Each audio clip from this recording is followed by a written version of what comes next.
Olá, investidor! O meu nome é Wagner Caetano. Iniciamos agora o programa Radar, agora 17 horas 34 minutos aqui em São Paulo, 18 graus. Conforme o sol se põe, o frio chega. Hoje é dia 19 de maio de 2020, feriado malucão pela frente, só que a bolsa não vai parar, ela funcionará normalmente. E, ironicamente, desejo um bom feriado a todos. Especialmente aqui em São Paulo, onde haverá um feriado de 6 dias, ideia do Pink e do Cérebro. Convido a todos para se inscreverem no site toptraders.com.br para receber informe cenário, meu bloco de notas acompanhado de um gráfico do Ibov todos os dias. Na descrição dos vídeos nós temos o acesso ao grupo gratuito do Telegram. E para investidores iniciantes e de nível intermediários, temos o Seja Bem-vindo à Bolsa, o nosso treinamento com qualidade digital de som e imagem. Né? Certo? E vamos aos estudos de hoje. Lembrando, pessoal, DI e FNC, o acompanhamento da Via Varejo, bolsas europeias, petróleo, Bitcoin, tudo no cenário em vídeo, o vídeo que nós gravamos antes aí no horário do almoço. Então agora a gente vai falar de mercado doméstico e mercado norte-americano. Bom, o primeiro estudo aqui é o VIX, né? Vamos ver se o VIX, a gente tem acertado os desdobramentos do VIX, a gente entende que ele vai cumprir uma simetria em V aqui embaixo, no alvo aqui 26 dólares, aí repicou hoje, veremos as cenas dos próximos capítulos. Temos a seguir o EWZ, ETF brasileira negociado em Nova York, que é uma queda, se a gente pegar aqui, ó, uma alta de 2,77, queda de 1,68, alta de 6,56, queda de 1,22, admissível, ainda acima da média de 21, só que me lembra um pouco esse movimento dos dias 29 e 30 de abril. Só que nesse caso tem diferença, trabalhou na parte baixa do Marubozu, com máxima e mínimas mais baixas. Aqui a máxima e a mínima estão mais altas. Pode ser algo novo ou o pulo do gato. Vamos dar uma olhada no gráfico de 30 minutos do EWZ. Houve este gap, né, Monster Gap. Aí uma queda que perde a média de 21. Não é muito amistoso esse desenho não. Veremos amanhã então. Ok? Aí vamos ver o S&P. Gráfico diário. O movimento, ele não é amistoso também, né? Você tem uma região de resistência, aí o mercado por duas vezes tenta passar e volta com gap aberto, tem que reagir. Né?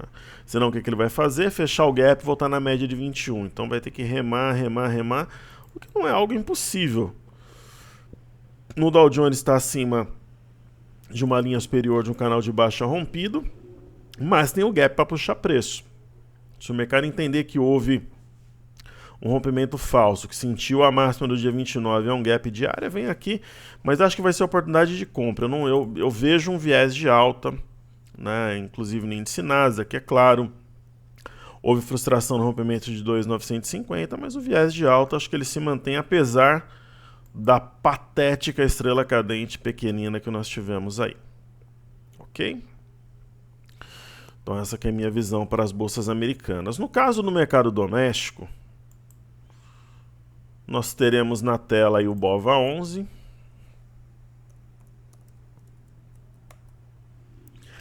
Uma queda de 0,5%, mantendo um viés de alta em conteste, né, acima das médias, né, uma pequena correção em relação ao que subiu ontem. Né. Eu não vejo grandes preocupações, a bolsa vai funcionar normalmente e tal, mas aparentemente os vendidos estavam correndo no início do pregão antes de saberem disso. E assim, pessoal, é a velha correção na parte alta do Marubozu, fechamento acima de média, teoricamente está tudo certo. Né? A gente pode olhar o intraday. Lembrando, pessoal, Paris, Frankfurt, Londres, Xangai, DI, FNC, WTI, Brent e Bitcoin no cenário em vídeo. É só dar uma conferida lá. O que fez o Ibov foi um ombro-cabeça-ombro invertido. Nós havíamos adiantado já na sexta-feira que havia essa figura. Eu falei especificamente no mercado futuro, mas naturalmente se aplica ao Ibov. Aqui onde eu estou circulando agora houve um padrão penetrante, é um padrão poderoso de candles. E aí subiu. Né, a neckline inclinada. Agora há um teste no topo anterior, ó. Região aqui de 80.700. Onde está a média. Tem tudo para respeitar, mas é claro que é ruim essa sequência de alta, né?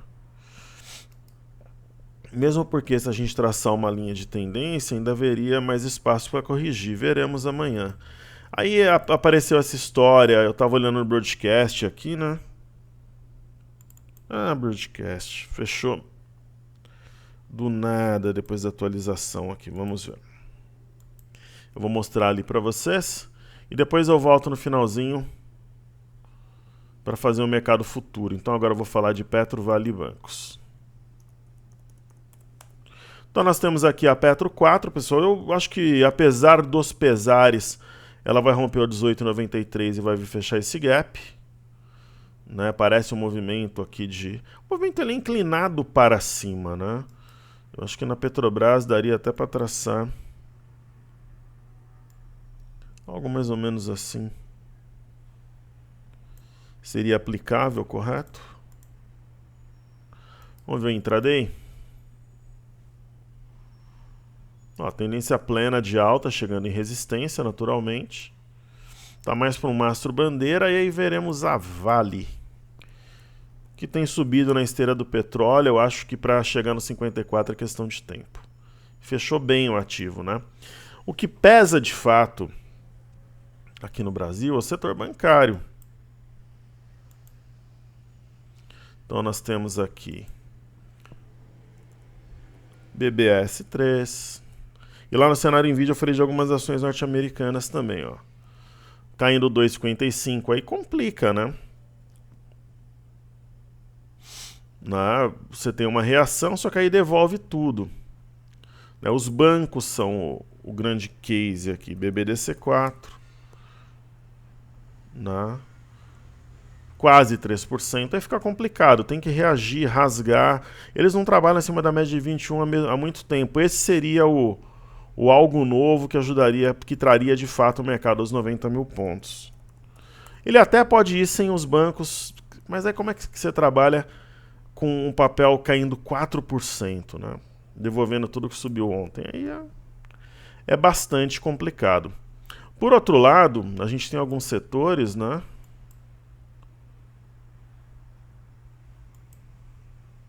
Primeiro, né, as ações da Gol e Azul. Falar de Gol, Azul e Hering aqui, elas devolveram. Tem essa história, né, do Trump de possivelmente proibir voos para o Brasil. Mas também não é nem essa questão. Ontem subiu muito, né? Elas voaram ontem, elas não subiram. Vamos ver aqui no TradingView.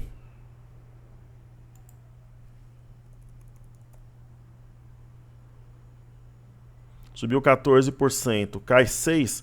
Não é minha preferência, mas é a chance de comprar.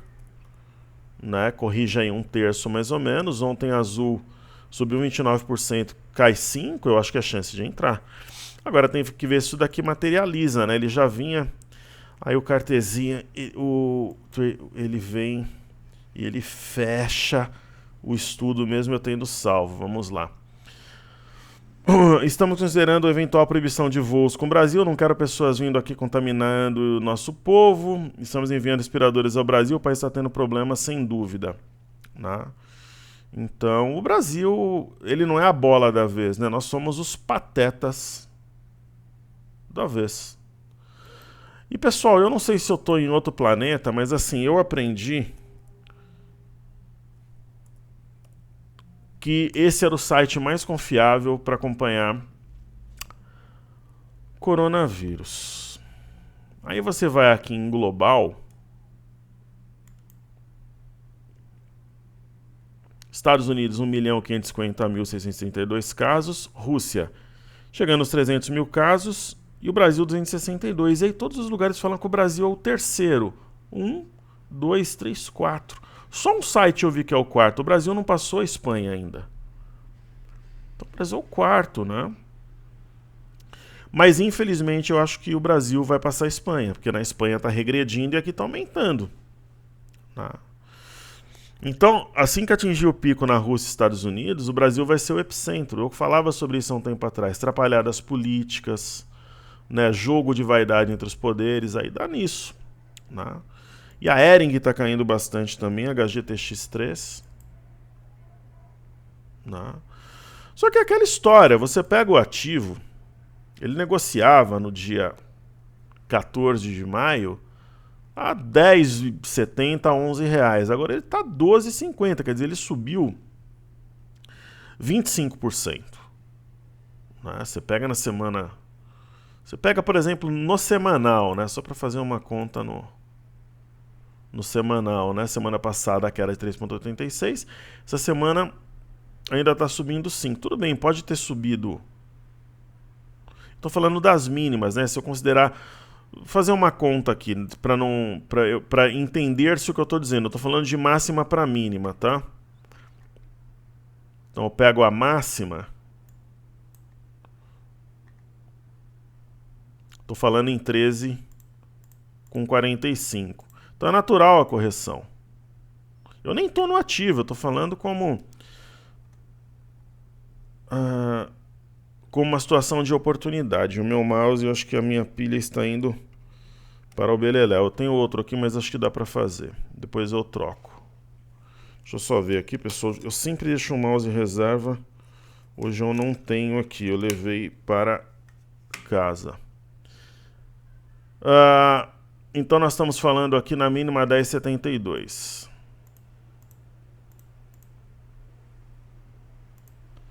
Então vamos lá de novo. 13,45 por... Não. Então vamos lá. 13,45 dividido... tá realmente difícil aqui. Vamos ver. Como o mouse não tá bom, é uma conta simples. 10,72. Acho que entrou o sinal de dividir. A gente está falando uma alta de 25% entre mínima e máxima. A correção é natural. Na minha opinião, gera oportunidade. Simples assim. Ok? Eu vou ter que fazer aqui com... Não vou poder usar o mouse, ter que usar aqui os recursos do próprio computador. Aí, quando a gente vem aqui de novo em rastreador, a gente vê as principais altas, né? Fazer 3 ativos, BTOW, Marfrig eu já fiz, então eu já falei de BIF, Via Varejo a gente falou, vou falar de Rent, CSN e BTOW. Então aqui a gente vem na Rent 3, que é Localiza. É um setor que eu de verdade eu não tenho nenhum parente, nada, eu não tenho nenhum interesse, mas não dá para entender como não funciona aluguel de carros. Não dá para entender. Não. O que a gente vê aqui na Rent? Uma situação, nós falamos do ativo semana passada, é compra. Fora da banda, dentro da banda, há um engolfo com aumento de volume e simetria em V, e ainda há espaço. Né? Você pega ativos de varejo, o mercado digital ele cresceu muito durante a pandemia. Então eu pego, por exemplo, o BTOW, a ação superou de longe, né, os patamares que ela negociava aqui em janeiro. Aqui ela recuou, fez um pivô. Então é uma nova retração para expandir. Então eu vejo como uma situação favorável à compra. E CSN, a gente tem o minério voando no exterior. Então é um movimento que ela inicia agora. Né? Eu acho que a gente pode tentar ajustar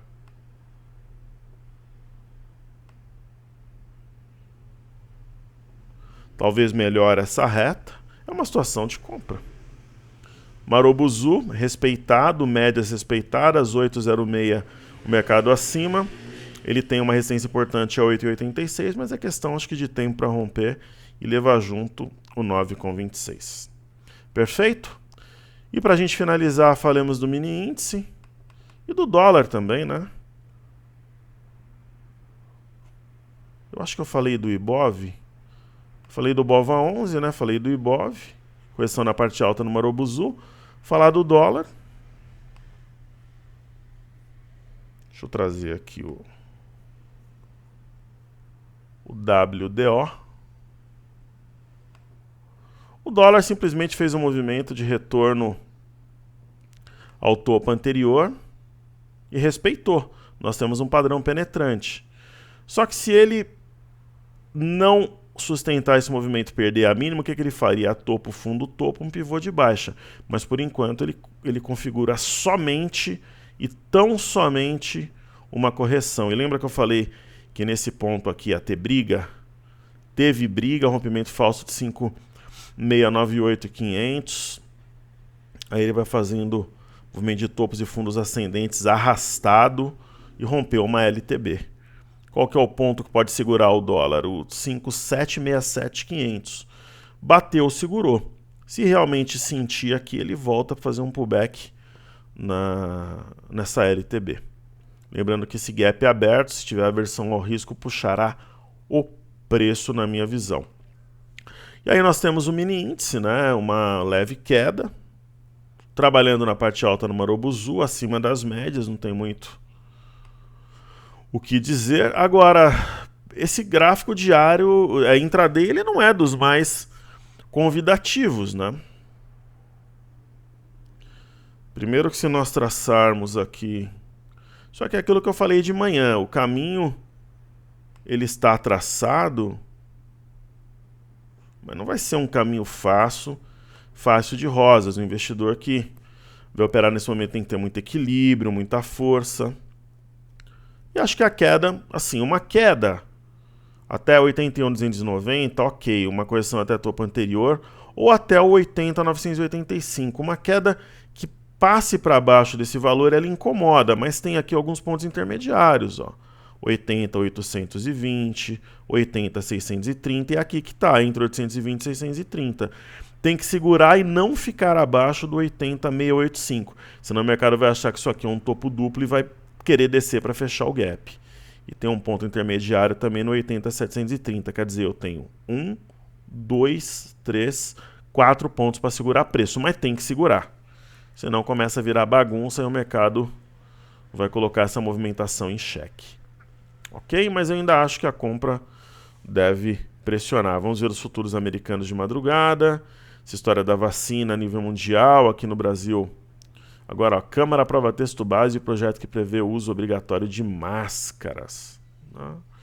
Então a Bolsa ela vai continuar funcionando, ela não vai parar apesar do feriado e nós estaremos juntos trabalhando forte, pessoal. Amanhã, para a galera que fez a imersão 2.0, a última imersão gratuita, vai ter uma aula à noite, onde nós faremos um bate-papo sobre o momento atual. O momento atual é boa, né?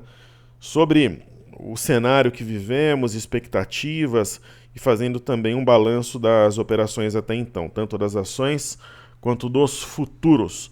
Então, saúde e paz a todos. Agradeço a audiência, espero sempre ajudar. Seguimos juntos porque juntos somos mais fortes, pessoal. Valeu!